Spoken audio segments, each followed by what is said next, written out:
Hi, Peter Jones, author, property investor and ex-chartered surveyor. And it's New Year's Eve 2020. And one of the things which I love doing at this time of year is just sort of scrolling through the internet, trying to find predictions for what's going to happen in the property market in the coming year. Because I know from my own feeble efforts at making predictions that it's really, really hard. It's also a bit of a mug's game, really, because unless you're extremely lucky, you're probably going to get it wrong, and everybody's going to know you're going to get it wrong because you're going to stick it up on the internet. So I always enjoy reading other people's predictions far more than I enjoy trying to produce them. By the way, if you want to see a couple of my predictions, I have got a couple of videos on YouTube which talk about what I think is going to happen, and I'll give you a quick summary at the end of this as well.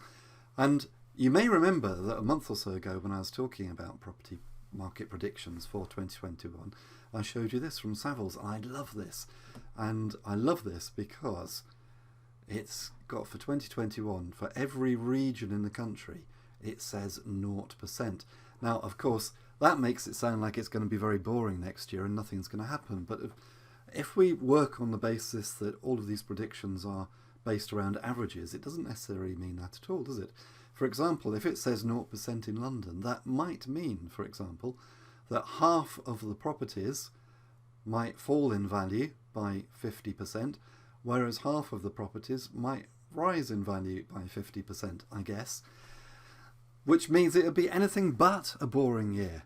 But I can see what Savills are saying. They're basically saying that, probably because of the virus and because of the effects on the economy and because of furlough and unemployment and all that kind of stuff, it's just too hard to predict, and probably not very much is going to happen, but it'll probably all come out in the wash and it'll average itself out over time. So they've gone for 0% in every area. So I thought I'd actually just see if I could find some more predictions just to see what other people are thinking. And I have to say that perhaps for the reasons that I've just said, that it's a bit of a mug's game, but there's actually doesn't seem to be as many predictions out there at the moment as there usually are.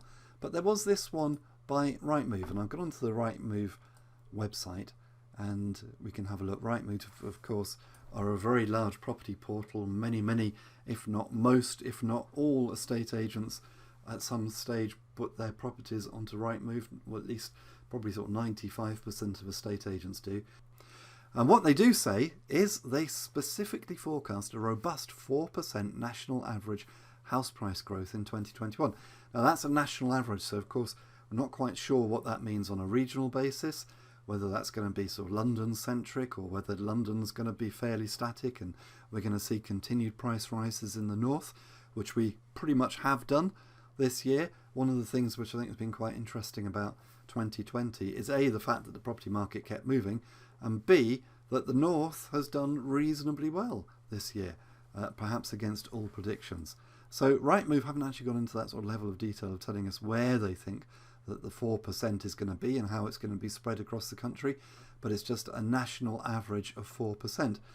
Like me, they're a little bit worried about what's going to happen when the stamp duty holiday ends. That could cause a cliff edge. I still wonder whether it's the wisest thing for the government to stop the stamp duty holiday now they've brought it in. But there we are, 4% according to RightMove. The Nationwide have just brought out their figures for 2020, and according to the BBC, they're saying that the Nationwide are reporting an increase of 7.5% in house prices in 2020 across the whole of the UK, which is the highest rate of growth for 6 years, which when you think about everything that's happened is quite astounding.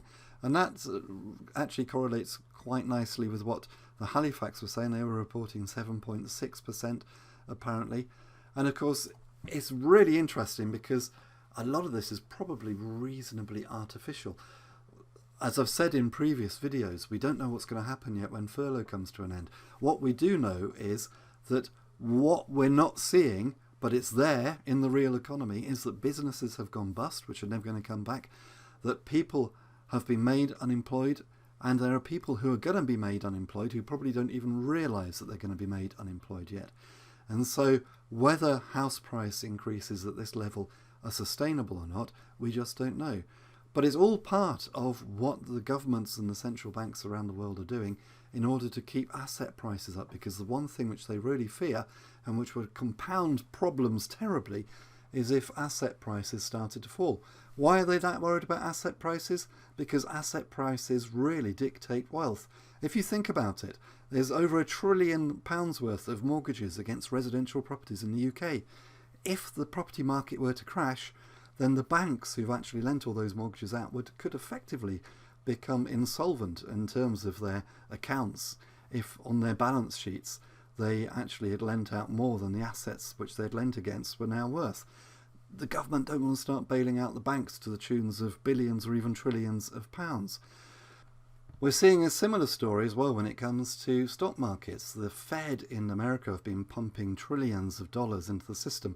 A lot of that money has ended up in the stock market in America, which is why the S&P 500 and the Dow are doing so well at the moment.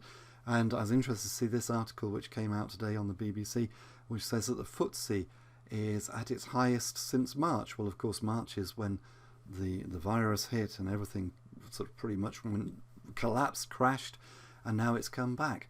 But how much of that is real? And of course, the problem with all of this, the problem with the housing market having sort of record gains, and the problem with the stock market being at relatively high levels, is that there's a disconnect between the real economy and the economy which we're being shown. Because in the real economy, as I say, there's all sorts of significant problems which haven't actually come out yet, and we're just sort of sticking a sticking plaster on them at the moment. But those chickens will come home to roost, and we will start seeing the effects of them, I'm sure, next year. And by this time next year, we'll know exactly what's going on. And of course, the other big news which has come out today is that there is the second vaccine. This vaccine is easier to use.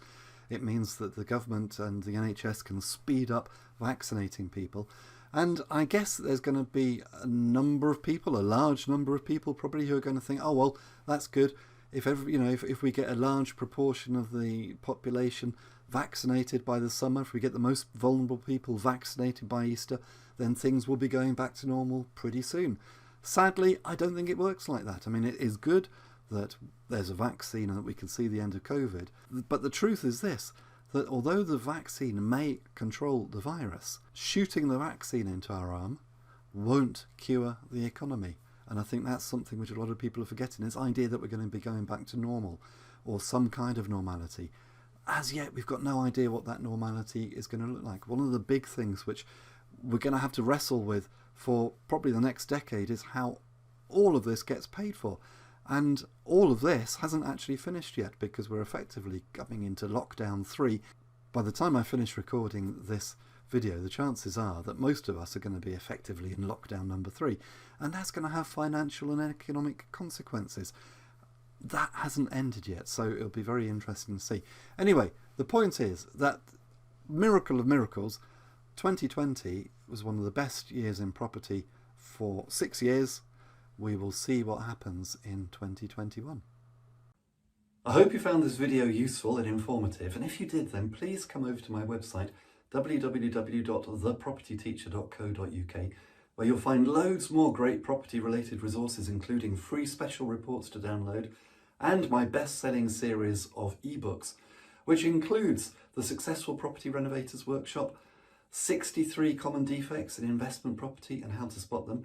And if you're just starting out in property, or if you want to grow your portfolio, you may be particularly interested in the Successful Property Investors Strategy Workshop, in which I'll take you through exactly how I started and built my property portfolio, starting literally with none of my own money, and how I built a portfolio of £2 million worth of property in just 4 years. And that was starting from scratch. I'll take you through everything that I did right so that you can copy me and do the same. And I'll also show you everything that I did wrong so that you can avoid the mistakes that I made, and so that you can progress in property and be far more successful, far more quickly than I ever was. And this is based upon my own real life experience, and it took me about 4 years to actually work out how to do property investing properly. But in the 200 pages in the Successful Property Investors Strategy Workshop, I'm going to show you all of that 4 years knowledge condensed down so that you can use it immediately. And until next time, here's to successful property investing.